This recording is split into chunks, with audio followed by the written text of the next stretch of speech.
Okay, now I'm going to hit pause again so I can flip these cards over, do the math totals really quick, and I'll be back with your story, Gemini. Hang tight. Hey, Gemini, I'm back. So the card that popped out while I was shuffling was the Four of Wands in reverse. The 4 represents the 4th house, which is home and family. Home can be where you live or where you consider home to be. Family can be your parents, people you consider parents. Family is also the people that you share your home with. So that can be your spouse, your children, and your fur babies, or your roommates, that sort of thing. If it doesn't speak to that, then roots or foundation. But the Four of Wands upright is the celebration card. It's the victory card. It's, you see how these guys are celebrating right here. Got the victory bouquet, victory stance, victory body posturing. And this is like the stage has been set.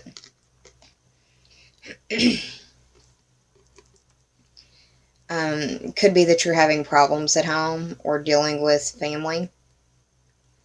The wands represent fire sign energy. The fire signs are Aries, Leo, and Sagittarius. If you are dealing with a person of that zodiac sign, it could be their sun, their moon, or their rising sign, just depends. So this was the card that kind of flew out. We'll see how it plays out in telling the story of this. The underlying theme or the overarching energy for the month of November for you, Gemini, is the Hermit in reverse. It is the 9th card in the major arcana. The 9 represents the Sagittarius ruled house of long distance trips, higher education, the study of religion, philosophy. Sorry, my phone just caught my attention. I've got it on silent, but yeah, it just lit up. So yeah, sorry about that. The study of religion, the study of philosophy, the study of astrology. It's your view of the world expanded. It also speaks to legal system matters and politics. Now, for the Hermit card as a major arcana, the Hermit represents Virgo. You may be dealing with a Virgo or someone who has strong Virgo energy or a very analytical individual.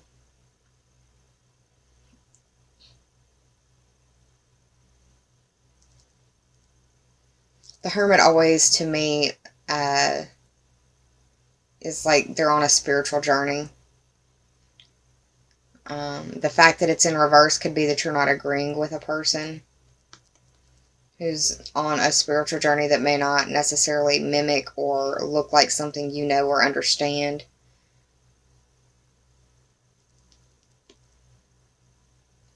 This card speaks to learning how to be of service to others, learning how to serve, but it's also learning how to stand on your own and be self-sufficient.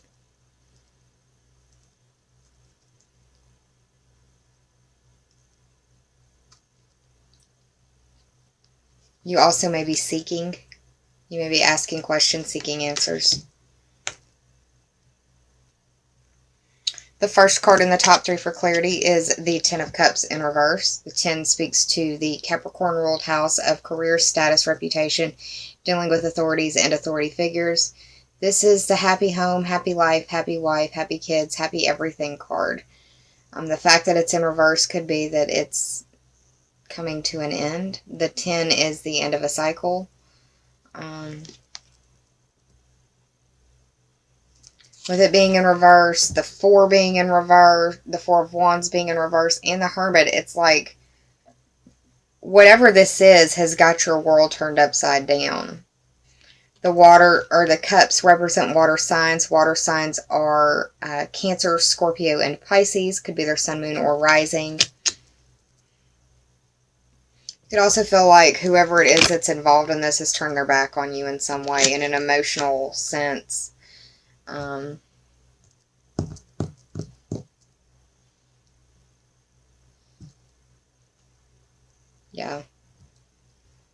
The middle card is the Temperance card. This is another major arcana. This is the 14th card of the major arcana. 1 plus 4 is 5. You've got Jupiter in your 5th house, and this is the house of your social life and how you seek your pleasure. It's also the house of where you fall in love and those butterflies that you get in your stomach. It speaks to your creation and creative abilities. Temperance, as a major arcana card, represents Sagittarius, and you've got a lot of Sagittarian energy coming up with the Sun and Mercury and this new moon at the end of the month. So Temperance,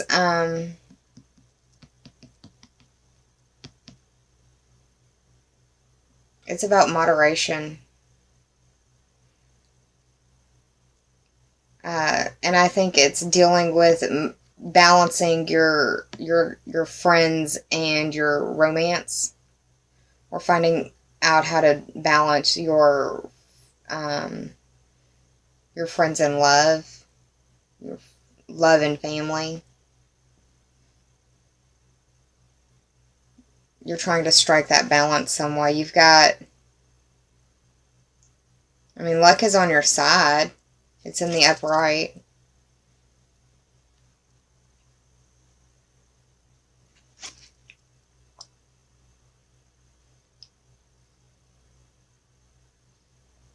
You're protected, but you need to strive for that balance.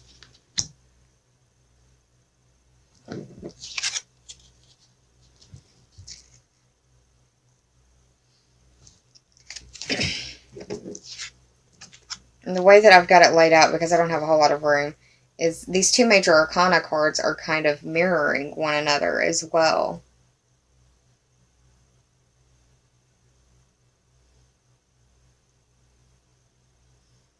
You could be dealing with somebody who's feeling kind of bipolar. Up one minute, down the next. That sort of thing. The last card is the Six of Cups. This is the like childhood card, happy childhood, looking back on like fond memories. It's also a karmic card. The 6 represents the 6th house. The sun is in Scorpio, which is in your 6th house right now. That's work and health. That's the Virgo ruled house of work and health. You may not be feeling very well. The Hermit is Virgo. And that's work and health. So, yeah. Because of your work, because of your health, all of these other plans or all of these other things that you wanted to do can't be done or won't be done until later. And you've got to figure out how you're going to balance what you've promised with what you can do. But it doesn't matter. You've put enough good in that it's going to be okay, is what it's looking like to me. Once again, the cups represent water signs. So water signs are Cancer, Scorpio, and Pisces. The cups also stand for things that fill you up emotionally, things that sustain you and make you feel whole, relationships, things that you devote your time to, things that you volunteer for, those types of things. It's having enough and not being concerned about yourself. It's lending a hand when you can. And it may be that you need to ask for help and you don't know how, or you don't want to. The math total on this tarot spread is 39. 3 plus 9 is 12, and that speaks to your 12th house, and that's where you're having a full moon. The full moon in Taurus, 12th house. So that will be illuminated for you in some way. It could be that you are looking over what has gone on and asking questions, reevaluating, seeing things from a different perspective, trying to figure out the balance between what happened and what you wanted to happen, that sort of thing. I pulled 2 oracle cards for you. The first is Release the Dark Wound, Let Love Live. This is the 25th card. of the Sacred Rebels Oracle deck. 2 plus 5 is 7, which speaks to your 7th house. There's a lot of focus on the 7th house for the month of November for you. Your partnerships, your friendships, your relationships, counseling, open enemies. This card represents being able to release. Release the need for perfection, because there is no such thing as perfection. It's an illusion. Release the hurt that you may have experienced. Strive for progress, not perfection. That's the best way to get to your goal. You need to trust your instincts. The fact that there's a lot of 8th house energy, that does cover instincts as well. So trust your gut, trust your instincts. You need to honor your path. And also speak your truth in love, but also listen and receive what the other person has to say as well.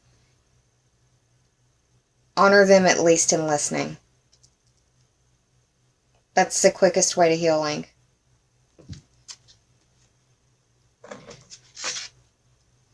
The second card is Collaborative Dreaming, and this is the 28th card of the Sacred Rebels Oracle deck. 2 plus 8 is 10, and that speaks to the Capricorn ruled house of your career, status, reputation, dealing with authority figures.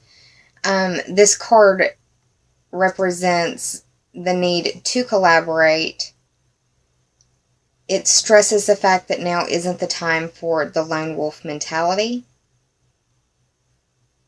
That you need to embrace unconditional love, especially in the group settings that you are put in. Remember that you are stronger together, united, than divided. It also reminds you need to stay in your integrity.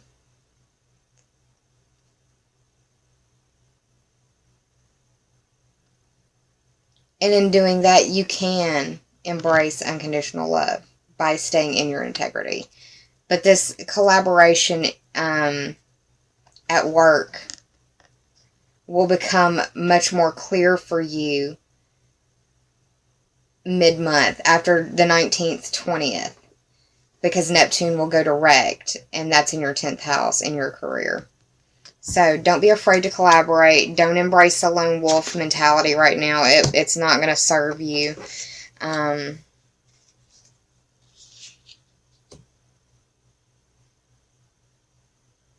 Come at the project or the situation with, there's a saying that says, and I'm paraphrasing loosely, but it goes something like, in a field where there is no right or wrong doing, I will meet you there. Embrace that sort of mentality of, you're not right, I'm not right, you're not wrong, I'm not wrong, but let's get this done. And things would be much more beneficial for you. I pulled 2 healing and meditation oracle cards for you. The first is priorities.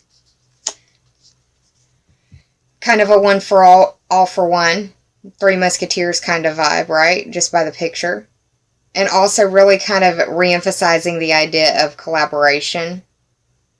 Working together. The priorities card reads, it is much easier to attain happiness and peace of mind if you know what your priorities are, but establishing your priorities is not as easy as it sounds and can require considerable wisdom and self-knowledge. At times in your life, when the difficult and important decisions need to be made, it can be very helpful to try a meditation on priorities. So consider the following in your priority meditation. Let me get to know myself better so that I may make wise decisions. Let me be free of the desire to acquire more material possessions. Let me appreciate the pleasure of the moment and the value of friendship. Grant me the insight into the nature of things and teach me to be fair and just. Pretty appropriate for what has been given so far. The second card is Ritual.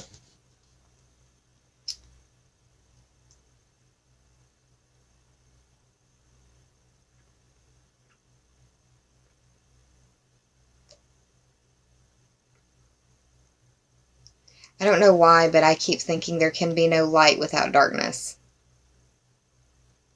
That may mean something to someone. If it does, please comment down below. Oh my goodness. Zoe scared the snot out of me. I'm sorry. Alright, ritual reads. Meditation involves many ritual gestures and ceremonies. As long as they are performed mindfully, they will help to strengthen your intentions and contribute to the enlightenment. Setting the stage is important for a ritual. Find a place that is special to you and create a focused, sacred environment. Sprinkle water, burn an incense, or even light a candle, whatever helps to set the mood. Consider the following in your ritual meditation. I am calm and I am still. I will release the pain that holds me down. I'm sorry, I just really released the dark wound. I'm sorry, I have to. The synchronicity is too strong. As one door closes, another will open. I am ready to move forward. Beautiful. Embrace the priorities in your life. Make it a ritual if you need to. Write them down. It's a month of gratitude here in America. It's a month of Thanksgiving, right? Make a gratitude jar and write down something that you're grateful for every day of the month to help remind you just exactly what all you do have in this world. Just a suggestion. Gemini, I hope you enjoyed this reading. If you did, please like, share, and subscribe. And if you already have, I appreciate it from the bottom of my ever grateful heart. Thank you so much for joining me.